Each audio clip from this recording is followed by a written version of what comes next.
Late one night, cruising in my restored 72 Skylark, a routine traffic stop escalated into something far more sinister. But what the officer didn't know was that his every move was being live streamed to thousands. The low rumble of the 72 Skylark's V8 was my favorite kind of music. It was just after midnight and the streets were empty, washed in the lonely orange glow of the streetlights. I was heading home after a brutal 14-hour day at the design firm, putting the finishing touches on a big campaign. My brain was fried, but in that good way, the way you feel after you've created something you're truly proud of. My car, Stella, was my pride and joy. I'd spent years restoring her, every chrome detail polished, the black paint so deep you could get lost in it. Driving her home late at night was my reward, my meditation.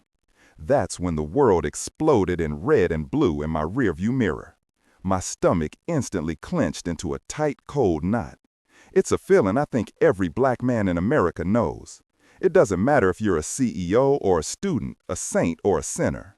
When those lights flash behind you, your entire body goes on high alert. I hadn't been speeding. I'd used my turn signal at the last intersection. My registration was up to date, my insurance card tucked neatly in the glove box. I'd done nothing wrong. But in that moment, none of that mattered. I pulled over slowly, deliberately, under a street light where we'd be clearly visible. I killed the engine, the sudden silence deafening. I turned on the interior dome light, put both hands on the top of the steering wheel at 10 and 2, and waited. Through the side mirror, I saw the officer approach. He was a big guy with a thick neck that strained against his collar and a self-satisfied swagger in his step. He didn't come to my window. Instead, he stopped by my rear passenger side, shining his flashlight beam all around the back seat, then into my side mirror, directly into my eyes, blinding me for a second. Power plays, all of them. Finally, he sauntered up to my window. I'd already rolled it all the way down. "License and registration," he said, his voice flat, bored. "No, sir. No, do you know why I pulled you over? Just a command." "Of course, officer," I said, keeping my voice as steady and respectful as I could.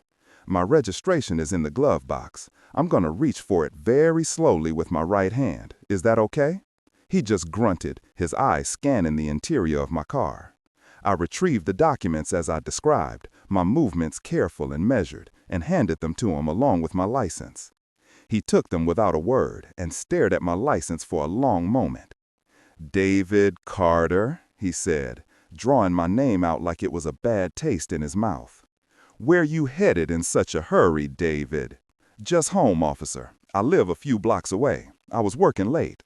"Working late," he repeated, a smirk playing on his lips. He shone his light on my face again. "You been drinking tonight, David?" "No, sir. I don't drink." "Really?" he said, his tone thick with disbelief. He leaned in closer, his face just inches from my open window. "This a nice car? This your car?" The question hung in the air, heavy and loaded. "Yes, officer. I spent the last 5 years restoring it." He chuckled, a dry, humorless sound. "Right." He tapped a thick finger on the door. "You mind if I take a look around inside?" My heart hammered against my ribs. I knew my rights. I knew I could say no. But I also knew how quickly that no could escalate things. Still, I wasn't going to let him trample all over me. "With all due respect, officer, I don't consent to any searches. I haven't done anything wrong, and I'd just like to get home." His eyes narrowed into slits. The friendly neighborhood cop facade vanished, replaced by something cold and hard. "You got something to hide, David?" "No, sir. I just value my privacy." We were at a stalemate. He stared at me, I stared straight ahead. The silence stretched on, thick with tension. My throat was dry. I reached for the metal water bottle in my center console cup holder. It was a stupid, automatic movement. I was just thirsty. But his eyes snapped to my hand like a predator locking onto prey. "Whoa, whoa, whoa! What's that? What are you reaching for?" he barked, his hand dropping to the butt of his holstered gun. I froze, my hand hovering over the bottle. "It's just water, officer. I'm just thirsty." "Water," he scoffed. He snatched the bottle out of the holder before I could even touch it. It was a heavy, insulated flask. He shook it next to his ear. "Sure this is water? Smells like a lie to me." He unscrewed the cap, a cruel grin spreading across his face. "You look a little hot and bothered, David. You need to cool off." And then he tipped the bottle. Ice-cold water cascaded down onto my head, my face, my chest. It soaked my shirt, dripped from my chin, and ran in cold rivulets down my neck. The shock of it stole my breath. It was so sudden, so demeaning, I couldn't even process it for a second. I just sat there, dripping and stunned, the humiliation washing over me in a wave far colder than the water. He let out a loud, ugly laugh. "Oops," he said, his voice dripping with mock innocence, as he placed the now empty bottle back in my cup holder. He was enjoying this, preening in his power. He leaned back on his heels, ready to deliver some final cutting remark. But as he did, his gaze drifted past my shoulder to the dashboard. His smug grin didn't just fade, it evaporated. All the color drained from his face, replaced by a ghastly pale white. His eyes went wide with a sudden pure terror. He stared, frozen, at the small phone mount clipped to my center air vent.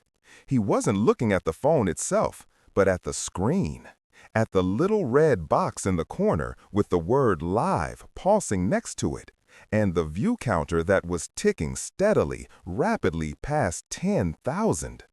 For a few seconds, the only sounds were the distant hum of the city and the frantic thumping of my own heart.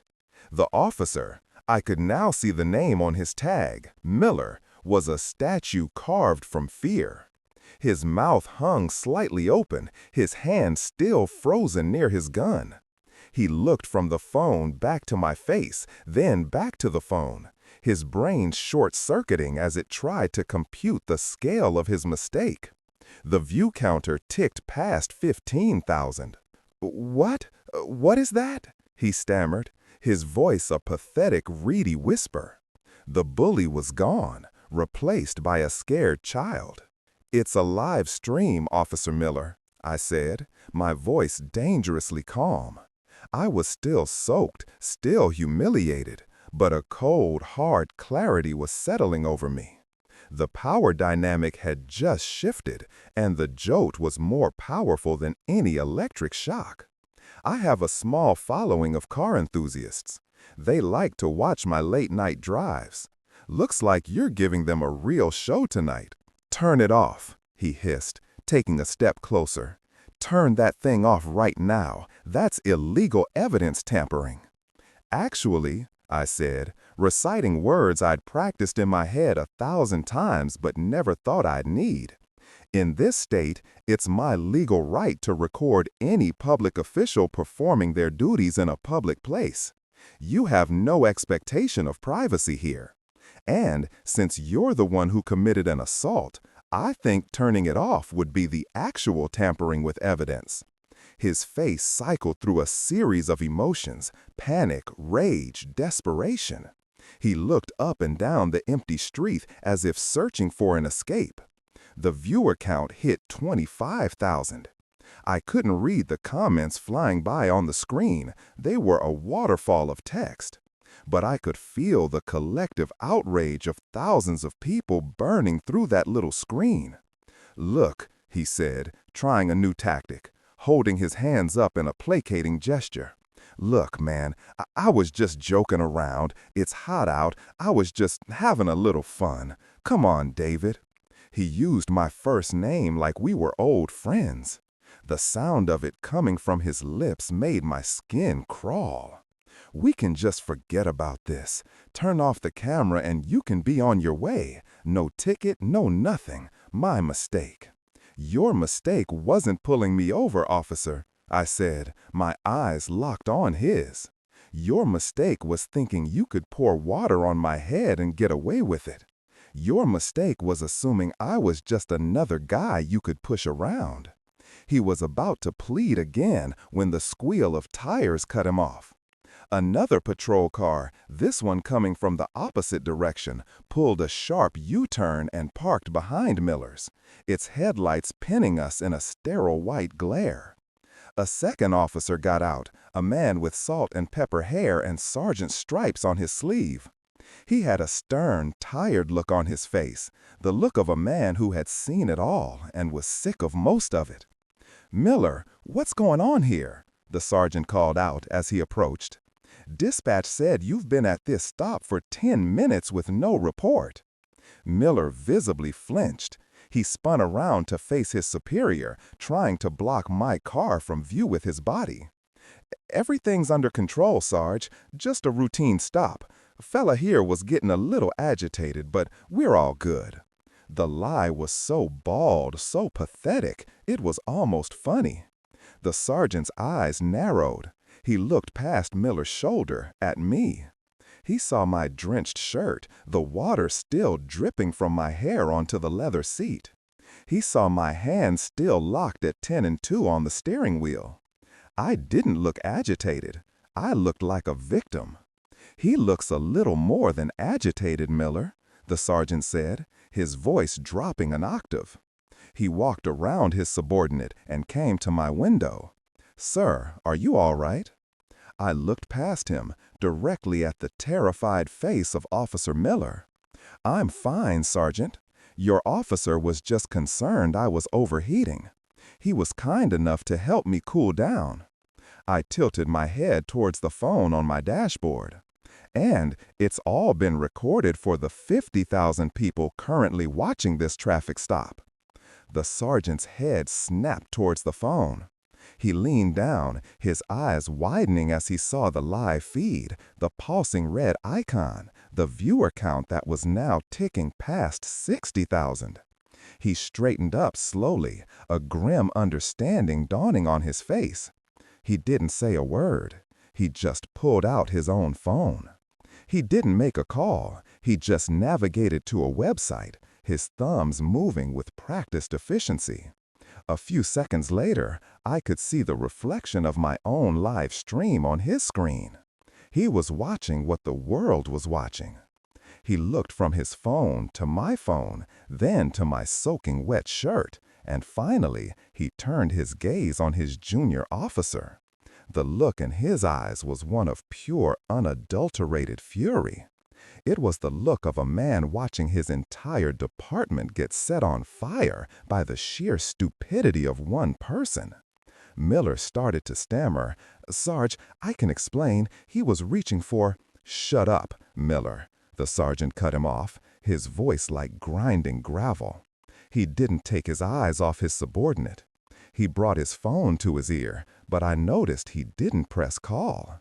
He was talking to someone already on the line, someone who had clearly been watching this whole time. "Yes, sir, I have eyes on it," the sergeant said into his phone, his voice formal and clipped. "Yes, sir, understood." He hung up.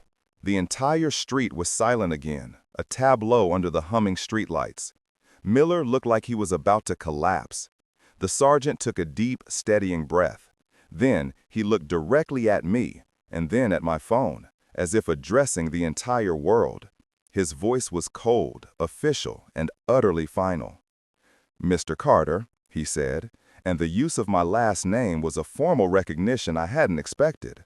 "On behalf of my department, I apologize, and on the authority of Captain Reynolds of Internal Affairs, who is watching this stream along with 100,000 other people, Officer Miller is hereby relieved of his weapon and badge. His employment is terminated, effective immediately." Miller looked like he'd been struck by lightning. His jaw worked silently, a fish gasping for air. "Sarge, Captain, you can't," he finally choked out. "You can't do this. Not here. It's protocol. It's union rules." "The protocol, Miller," the sergeant said, his voice dangerously low, "is not to assault citizens during a traffic stop. The protocol is not to become a national embarrassment in the span of 15 minutes. He turned to me. "Sir, I'm going to need you to stay right where you are. We need to secure this situation." He then turned back to Miller, and the last shred of professional courtesy was gone. "Miller, give me your weapon, now." Miller just stared at him, dumbfounded. "But, Sarge—" "Don't make me ask again," the sergeant growled, his hand resting on his own sidearm. The implication was clear. This wasn't a request.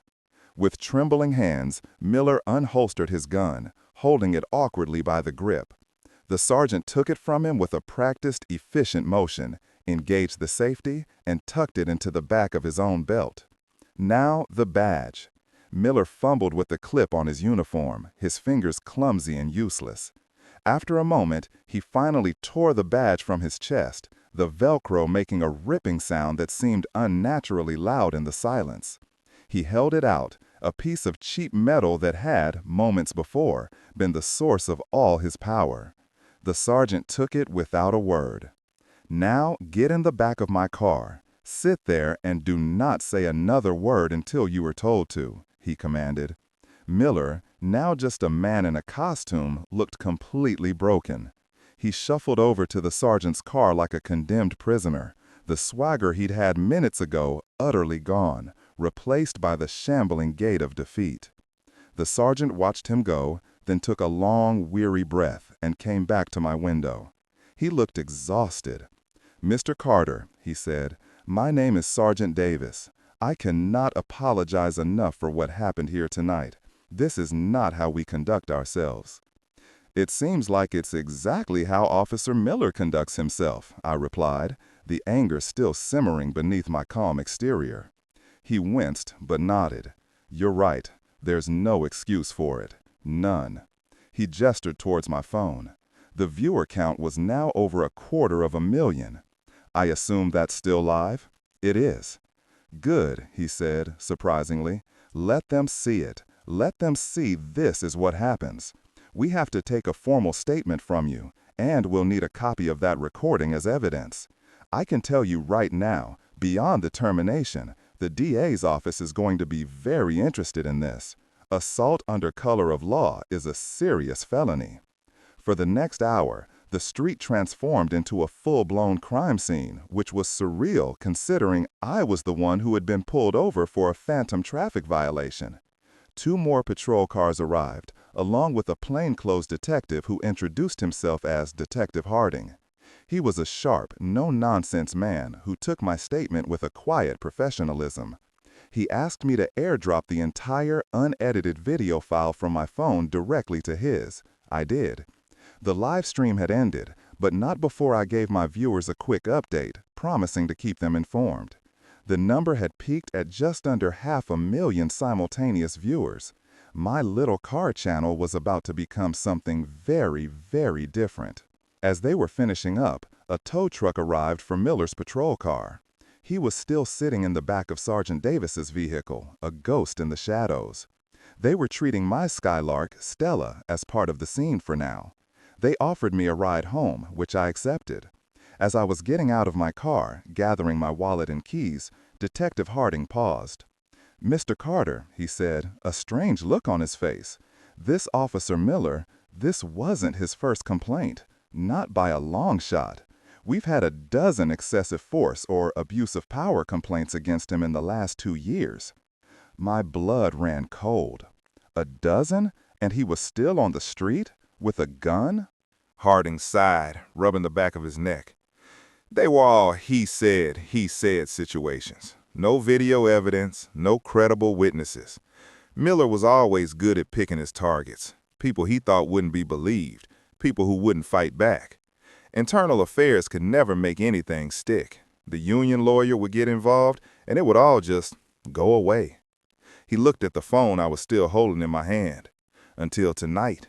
You have no idea how many careers you might have just saved or how many beatings you just prevented."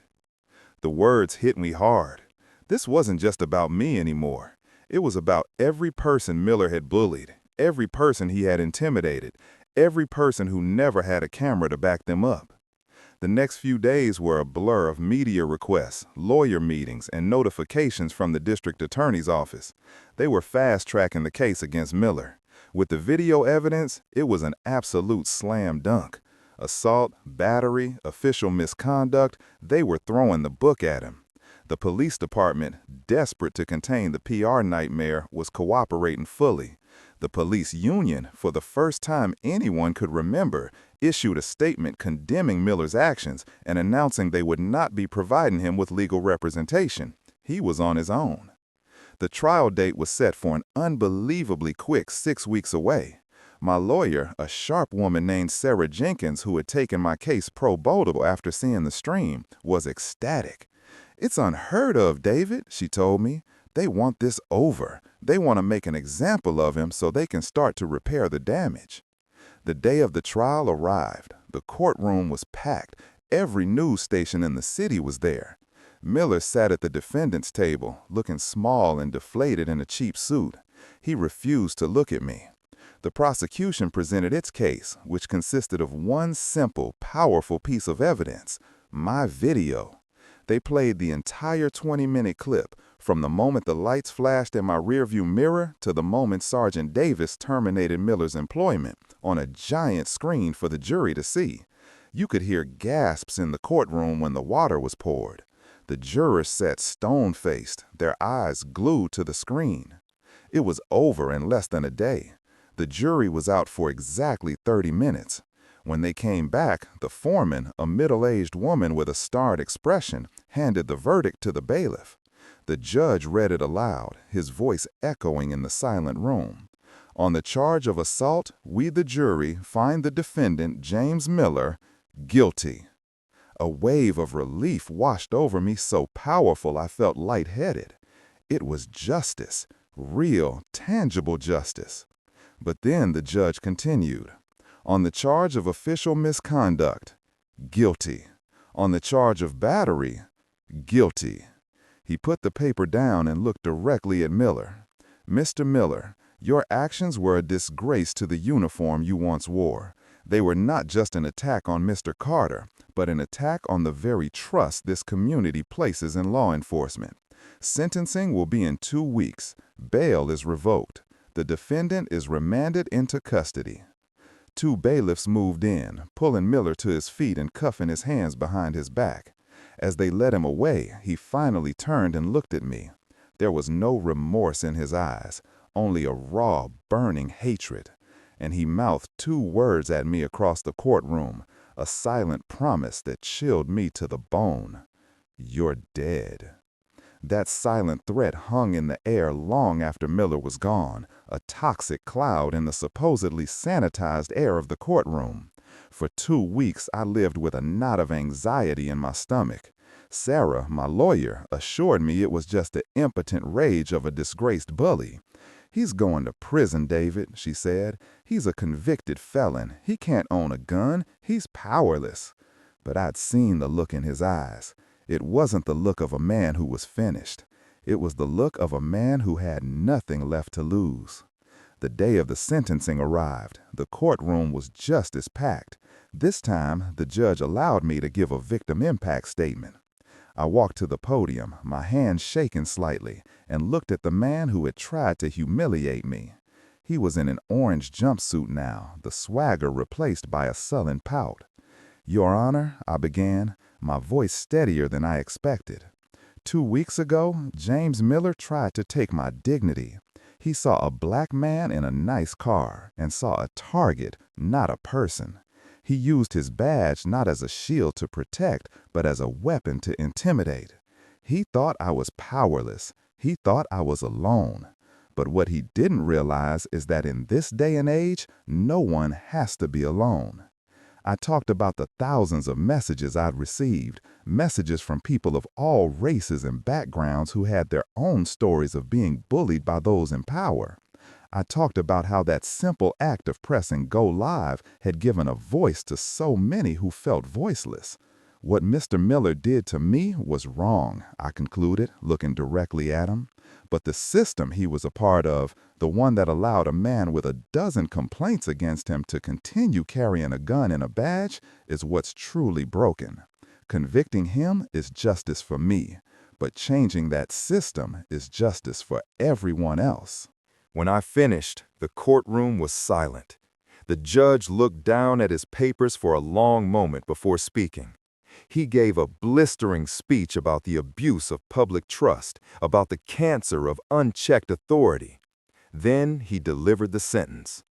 James Miller, for your crimes, I hereby sentence you to the maximum allowable term, 5 years in state prison. A collective gasp went through the room. 5 years? It was more than anyone expected.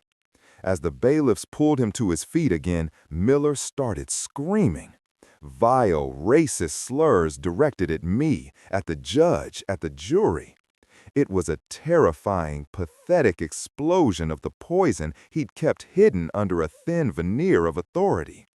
It only confirmed what we all now knew to be true. The bailiffs dragged him out, his shouts echoing down the hall until a heavy door slammed shut, cutting him off. It was finally over. In the weeks that followed, my life changed in ways I could never have imagined. My YouTube channel exploded. I wasn't just a car guy anymore. I became, unexpectedly, an activist. I partnered with civil rights organizations, using my platform to share people's stories, to educate them on their rights during traffic stops, and to advocate for police reform. We raised money for body cameras for smaller departments and funded Know Your Rights seminars in underserved communities. The police department, under intense public pressure, initiated a full-scale audit of their complaint system. Sergeant Davis, who had become a reluctant ally, was promoted and put in charge of a new community oversight task force. He called me once, a few weeks after the sentencing. "You know," he said, his voice gruff, "you caused a hell of a lot of trouble, Carter." I held my breath. "And thank God you did," he continued. "We needed it. We were rotten from the inside out. This was the shock to the system we had to have."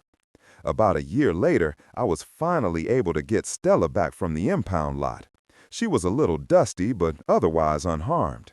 I spent a weekend detailing her, polishing the chrome, conditioning the leather seat where I'd sat, dripping and defeated. As I worked, I thought about how much it changed. I was no longer afraid of a late-night drive. The fear had been replaced by a sense of purpose. That evening, I took her out for a drive, the low rumble of the V8 a familiar comfort. I mounted my phone on the dash, just like I had that night. I hit the Go Live button. Thousands of viewers instantly flooded in, the chat scrolling with greetings and support. "Hey everyone," I said, smiling into the camera as I cruised down the now peaceful streets. "Welcome back. Tonight, we're just gonna drive." I drove past the spot where it had all happened. The lonely streetlight still cast the same orange glow, but it didn't feel menacing anymore. It just felt like a light on a quiet street. I pulled Stella over to the curb, right under that light, and killed the engine. "You know," I said to my audience, to the thousands of people who had stood with me, "he thought this car made me a target. He thought it was a symbol he could use to diminish me. But he was wrong. This car is a symbol of hard work, of dedication, of taking something old and broken and making it beautiful again." I paused, looking out at the city lights. And I guess, in a way, that's what we're all trying to do. Take something broken and bit by bit make it better. So thank you for riding with me. The journey's just getting started. I started the engine, the powerful roar of the Skylark filling the night, and drove off. Not into the darkness, but toward the distant lights of the city, feeling, for the first time in a long time, completely and truly free.